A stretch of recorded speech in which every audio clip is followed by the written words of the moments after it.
Hi everybody, welcome to what's going to be the first of many videos where I'll be showing you how to use Excel, and some of the other videos I'll show you how to use StatCrunch.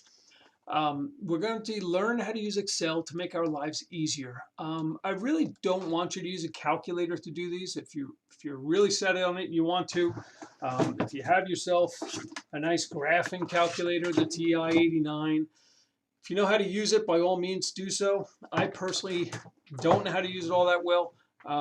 So I can't really help you there. But what I can do with Excel is show you how to start typing things in, and it's going to make your life a lot easier.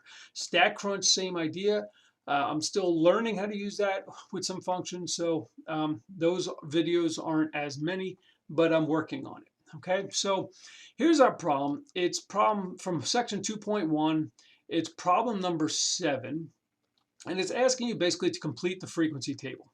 Okay, so it gives us our first class, it gives us all the classes here and all the frequencies, and it wants us to fill in the midpoint, relative frequency, and cumulative frequency. Some of you have already said you like to do it by hand on pen and paper. By all means, go ahead. I'm going to show you how much easier we can do it. If I just click on this box right here, again, StatCrunch is what I'm going to work on to try and learn and show you, but for right now, Excel works very easily as well. I'm going to open up the Excel file, and it opens it right up for us, and it puts us right into table form. Okay, now I'm going to need to do a little setup here just to help us out, and I'm going to make this bigger so you can see. I'm going to set things up a little bit better. First of all, we need a column for midpoint. I need a column for relative frequency. I need a column for cumulative frequency. So I did that. Now, in order to do midpoint, I'm going to need to add these two values, the lower class limit and the upper class limit, add them together and divide by 2. And I can do it by typing it in, but it takes more time. So I'm going to show you how we can do it quickly. First of all, sorry, I did that a little fast here. I'm going to go to column B. I click on the B, it highlights the whole thing, and now I'm going to right click and drag down to insert. I want to insert a column there, and I'm going to call this my high value. What I'm going to do is I'm going to split up this class, okay? So I'm going to have this as my low value, and this is my high value. And if you're trying to follow along while you do your homework, by all means, pause the video as much as you need to. Open up your Excel and you can go through here too, right? So for my high value, all I'm going to do is put these upper values. So I got 25, arrow down, 36, 47, 58, 69, 80, 91. I just put in all of the upper limits of my classes. For the lower limits now, I'm going to just wipe out those top numbers. So I just highlight and get rid of them. And if you are familiar with Excel, if you have some experience and you're pretty advanced, you know that we could split those. We could use delimiters and split them up by the dash, but I'm not going to do that right now because it's more advanced than we need to. Last thing I'll do, I just kind of, this is just me. I like to have everything centered, so I highlight everything and then I just center everything. Okay, now what are we going to need? Well, we've already got our midpoint column, which is good, my relative, my cumulative, but for the relative frequency, I need to know how many there are total. So I always like, if I put something in, I always put a label just so I remember what it is. And what I'm going to do for this column, I want to add up all of these frequencies. So what I'm doing is I'm going to tell Excel to do something.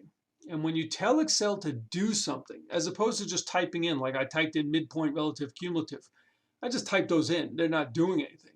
Here I want Excel to do something. So I have to start off with an equal sign.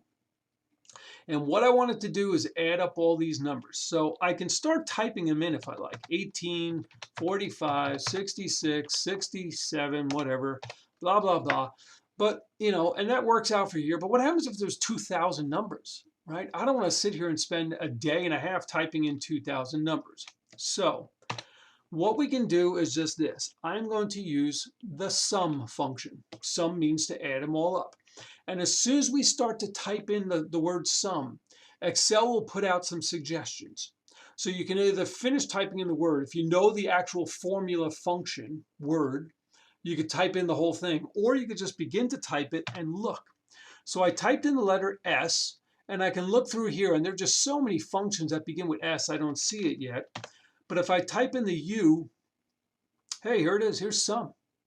And I could just type in M also if I want, and it says I'm going to add up all the numbers. So I double click on the sum, and now it's asking me for number 1, comma, number 2, comma, etc. and so forth. And when we start to work more this quarter, those commas are very important because they tell you when you have to put in the next value of either data or function or whatever, okay? In this case, I wanted to add up all of these numbers. So instead of typing them in now, what I'm going to do is I'm going to start with the 18. I'm going to left click on it and hold the left click button so it's lit up in blue. And now I'm just going to drag down, and as you can see, it is changing all of these numbers. And this says I'm going to add up, I'm going to have the sum from box C2 to box C8. That's exactly what I want. Close the parentheses, hit enter, it did it for me. Nice and simple. I allow it to do it for me, okay? So the sum function is the first one. Midpoint formula now.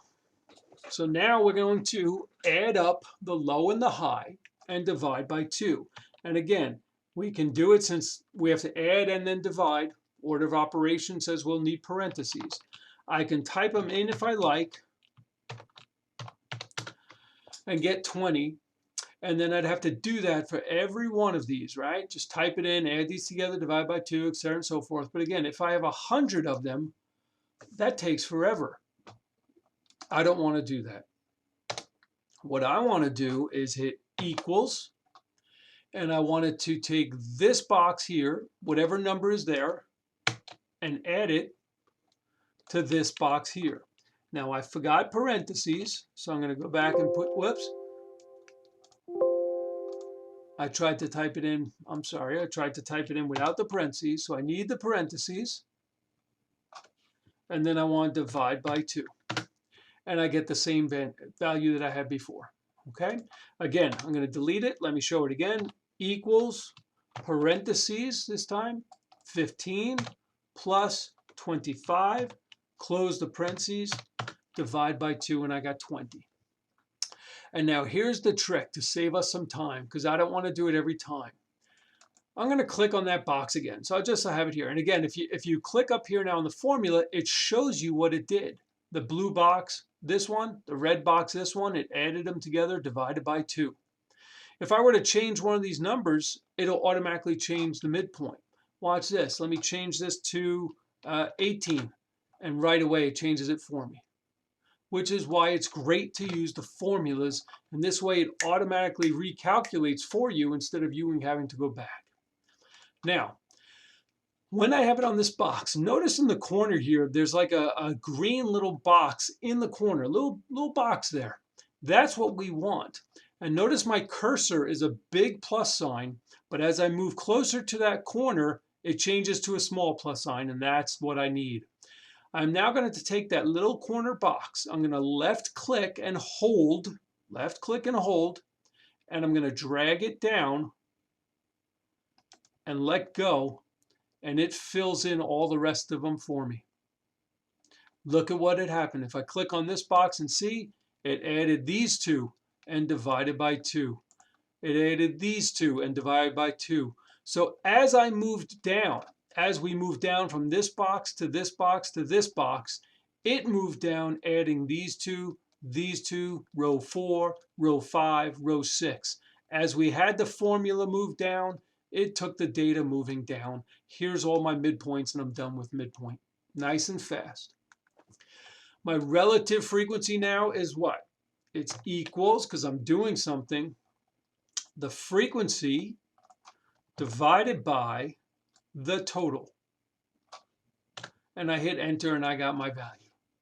Now here's where I have to show you something else, because remember, just like midpoint, as I moved from this box here of row 2 to row 3, it moved the data from row 2 to row 3. And that's good. Here I have starting with 2, and if I move down, it's going to go to 3, which is what I want. But watch the problem.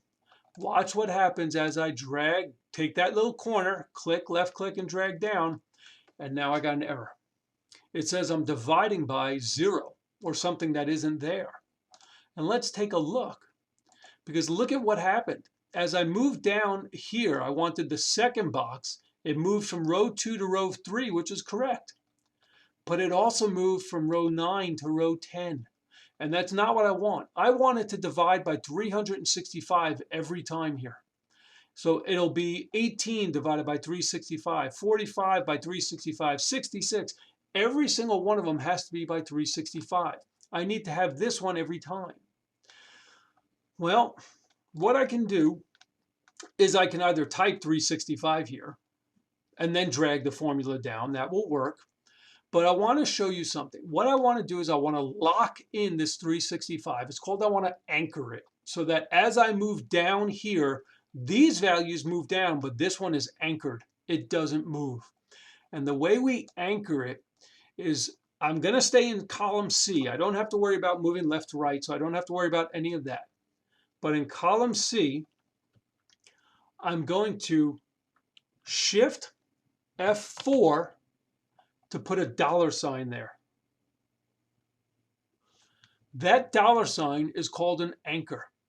And what it means is that I'm still in column C, but this anchor number 9 means I'm never going to leave box 9. So now I hit enter and that first one stays the same. And again, look, it's anchored there. But now when I click and drag that corner, look what happened there.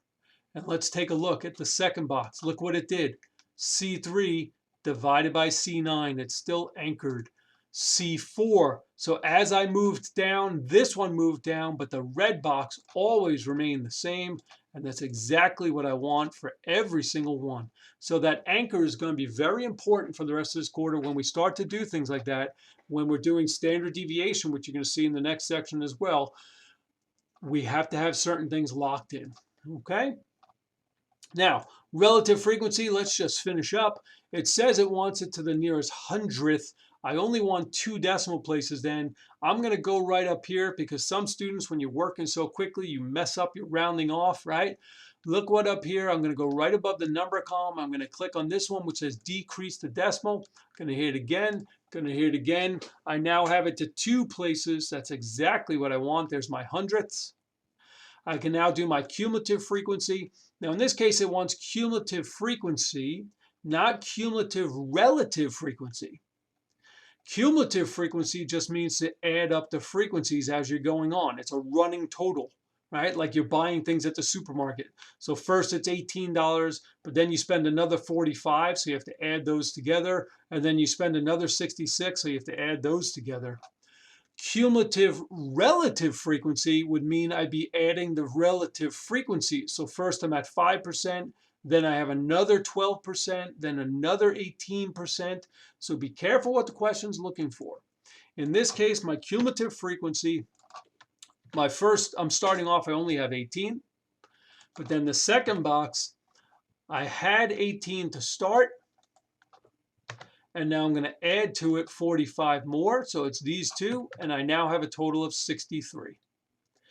I can then take that corner, again, click on that box 63, take that little corner, click and drag it down. I missed a box. Let's go a little bit further. And notice that my final box here is equal to my total, which is exactly as it should be. I can now just fill in my numbers. Come back over here. My midpoint is this column. I need 20. My relative frequency is 0.05. Cumulative frequency is 18. Hey, fantastic. Next one. My midpoint is 31. My relative frequency is 0.12. My cumulative frequency, whoops, I forgot to hit tab. So let's go back, 31. 31, not 331. There we go. 0.012, too much, 0.12. Sorry, it's right here. I'm just typing a little bit too fast, 0.12. And then I have a cumulative of 63, and they're happy. And I would continue to fill in the whole problem. Okay, so my first video showing Excel formula, how we can set up a frequency table, and I'll make some more videos as we're going along. Hope this one helps. Take some practice. We're going to be using Excel a lot this quarter just to make life easy. Talk to you soon.